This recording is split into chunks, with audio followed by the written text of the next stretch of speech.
a big deal. Yeah, I mean, listen, we were extremely disappointed in our performance. I think we know we're not a lot better than that. And understanding that, especially at this point in the season, this is a time when we really want to start separating ourselves from the pack, in a positive way, and continuing to position ourselves to achieve the goals that we have set for this team. We understand that every game you got to show up and you got to play your best, and so that comes. What comes with that is great attention to detail, great execution, great focus and intensity. And, unfortunately, our execution just was not up to standard across the board. So that needs to get cleaned up. It will get cleaned up. And as a result, we'll be playing a lot better. You've got the division for the whole rest of the month, basically. How Yep. much do you like being able to? Yeah, I mean, these are defining games, obviously, because not only do you put yourself in a position to win one, but you put, someone in your division in a position to lose one, right? So that's why we always say, in a lot of cases, these are worth two. So these are important games. Now, knowing where your position is, does that make it easier, I guess, going down the stretch through to be able to focus, to know that everything you want is still in your control? Yes. We control our destiny. What do you make of their secondary, and how would you relate what you see to where they rank, which is last Yeah. in the league against the Pats? Here's the thing. They're young, but they're talented. Look at the investment that they've made in their secondary over the last 3 years with draft picks. And if you just look at them, it's their second, third-round picks, first-round picks with Hargraves, a couple years ago, have all been invested into secondary players. So obviously they put a lot of time and attention there. They're number one defense versus the run. So here's the thing, like something's got to give, right? You turn on a lot of this film and it's, man, they're stuffing the run. So a team kind of feels like, well, all we can do is pass against these guys, because we're not going to be able to run the football. So, listen, I think that's, I don't look at statistics and say, this is a team that, I'm saying just in general, I don't look at statistics and then judge a defense or anyone based just on the statistics. I'm going to turn on the tape, I'm going to trust what I see, and then I'm going to go out and execute according to that. Drew, you all have done a good job in recent years of, I guess, not letting one of these turn into two. Is it something X's and O's wise, or is it just something with the makeup of this team that kind of prevents that? Well, there's that. There's that, certainly. You got to have guys that, take it upon themselves to understand that, when you do have a bad day, right, that you find a way to turn that into something positive. You find a way to create even more of a sense of urgency that allows you to come back and, play much better the next time out. So that's our mindset. Drew, why do you think that wide receiver's never really been a candidate for MVP since maybe Jerry Rice? I don't know, but I think Mike Thomas should be one. I was about to ask, when you look at what he's done this season, do you think he has a case? Or why do you think he has a case? Well, has anybody done what he's doing in history? 1,000 passes to 1,000 yards, I think. Fastest 400 receptions, all that stuff, right? So when you're the first to do something, I think that should grab people's attention. So it is fair to judge him by his statistics. Well, I think if you turn on the tape, you're going to see the same thing. Can you take heat? How difficult is that for you guys? Well, of course, it's difficult because he's been a starter for 5 years now, and been one of the main components there with the front.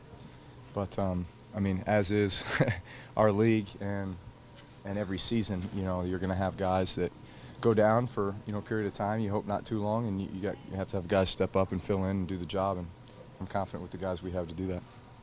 Is it weird turning on the tape from the first Tampa game and seeing Petty run the offense? Can you take what he did against them and incorporate your own? Sure, game into it? sure, yeah. Just, I mean, it's just execution of our offense, right? So, yeah. I, of course, gather information from that, and then gather information from a lot of other places as well. Did you learn about just watching the game from the sidelines, though? I mean, we you scout it pretty well? Yeah. I mean, it's pretty clear in my mind as to kind of how that game unfolded, and yeah. As far as like the big explosive plays, those are something that you just have to take them when you get them, right? It's not something you try to force. You can't force them. Listen, you can dial them up, and in a lot of cases we dial up the opportunity to, push the ball down the field if it's there, and if it's not, then you check it down, and we'll come back and call it again. Drew, you guys have been so good at the Super Bowl over the years.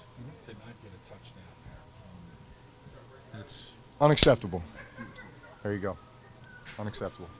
When you watch that tape, do you watch it more analytically, or do you have an emotional reaction? Like, does it aggravate you to watch it, or is it just analytical when you're watching it? Which one? Oh, the Atlanta game, the one that just happened. Both. But it's mainly analytical. You've got to look at it and find the areas, discover the areas that where you can improve, and then make sure that you get right on those things so that they don't linger, and be ready to move on. they won 2 runs against you guys there. Last year they gave you quite a tussle. Yeah. Is that just a difficult? I would say, Any listen, thoughts there? look at this division, man. I mean, our division, throw the records out the door, okay? No matter who's playing, where they're playing, these games always seem to be very close and be very hard fought. Don't need to get Jared going the way he did last week, and like how important Yeah. Listen, the more involved he can be, I'd say just typically when I look at him as a matchup for anybody, moving forward. Man, he's a big target. He can run. He's rangy. Catches the ball well. He's got a lot of routes on the route tree. A lot of things we can do with him. So, man, I got to think he should be a matchup problem for everybody.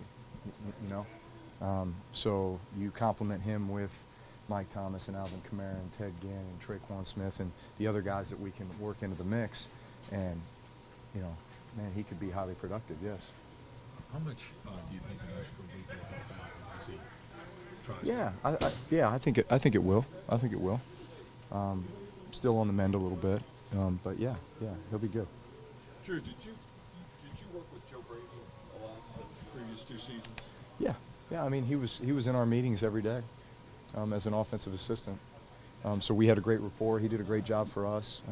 Felt like he had a great understanding of the X's and O's, obviously, of what we were doing, but also I think just his background with a lot of the call them RPOs, the stuff that you see in LSU's offense and that you see a lot of people running in college football now. That's a real prevalent part of what a lot of teams do, and you got to have a smart, athletic quarterback that can execute those things and know when to give, know when to keep, know when to find open receivers in those looks, and obviously Joe Burrow's doing a great job executing that offense. Is it kind of surprising because it wasn't like he was a mainline assistant? Well, I never. Yeah, I don't know what the situation is up there with play calling and that kind of thing. Over there, Baton Rouge. But I guess is it Ensminger and Joe Brady seem to be the 2 guys, right, that are working hand in hand to, structure, what they're doing on game day and then call it. So, I never heard Joe Brady call a play, here, but just knowing his understanding of the offense and how to attack defenses and how to incorporate the RPO, game into it, you felt like he had a really good handle on how to attack defenses that way. Do you see a lot of what you guys do and what LSU is doing? Yeah, it's actually pretty funny. So he was texting Bo Lowry, our physical therapist, head of our athletic training department. It was maybe went back when they were playing Florida a couple weeks ago, and this is when I was rehabbing my thumb, so I was in there with Bo and we're watching TV, watching the game.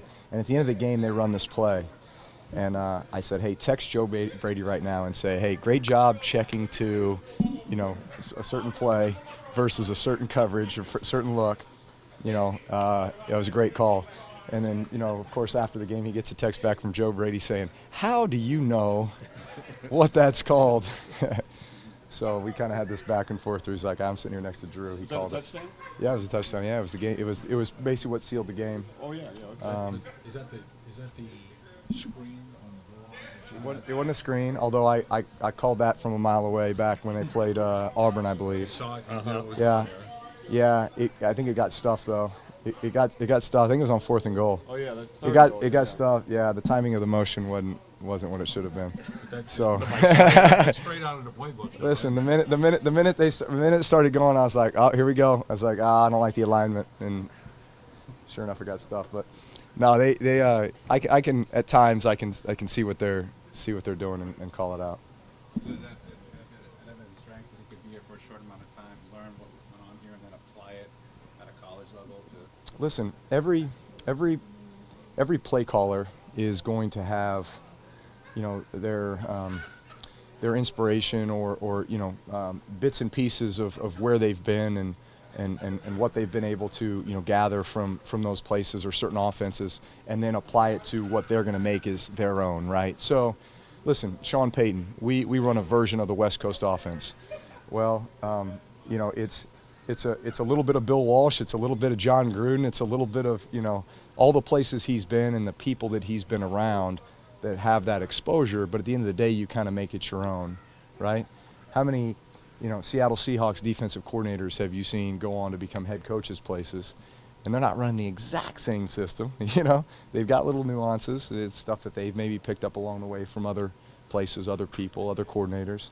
And so, you know, you're in the family, so to speak. You're in the tribe, but you got your own little version. They seem to be better on the screen this year. Do you think that is kind of a little bit of his influence, because they seem to be running the screen play pretty well this year? I think they're doing everything pretty well, honestly. They've got a really good offense because they got a very good quarterback who's making great decisions.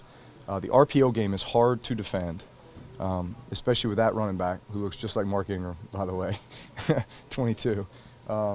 And then obviously a wealth of riches at receiver, right? And guys that can make a ton of plays. And so they're scoring points, man. They're running the football, they're throwing the football, and then obviously they're playing really good defense as well. So a lot of athletes on that field, but they're executing. They're doing a lot of things really well, and they're tough to defend on offense because, like you said, man, they can run, they can throw, they can screen game, they can, you know, they do a lot of stuff.